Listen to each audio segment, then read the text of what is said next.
Hey, listen up. Tired of that stubborn belly fat hanging around? What if I said you could start shrinking your waist with just 1 minute a day? Standing up, no equipment, no crazy moves? Yeah, it's real, and it's called the stomach vacuum hold. This targets your deep core muscle, pulling everything in tight for a flatter, stronger midsection over time. Ready? Let's do this together. Stand tall, feet shoulder width apart, shoulders relaxed. First, take a big breath in through your nose. Fill those lungs up. Now, exhale slowly through your mouth. Push every bit of air out. Empty those lungs completely.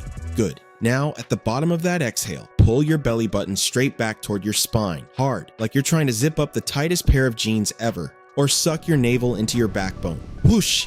Feel that deep pull? That's it. Hold it right there. Start with 20 seconds if you're new. Aim for 30 as you get better. Breathe shallow through your nose if you need to. Don't let your belly pop out. Feel that gentle burn in your deep abs. That's them waking up and working. Speak over the countdown. 30, 29. Keep squeezing. 20, you're doing great. 10, almost there. 5, 4, 3, 2, 1. Relax. Shake it out. Take a normal breath. Boom! That's your full minute. Do this every single day while brushing your teeth, waiting for chai, standing in line, whatever. Most people feel tighter in just 7 to 10 days. And see real waist slimming in a few weeks when you stay consistent. No gym needed, just smart, quick effort. You in? Like this video if you're trying it right now. Drop vacuum in the comments so I know you're committed. Let's get that flat belly started.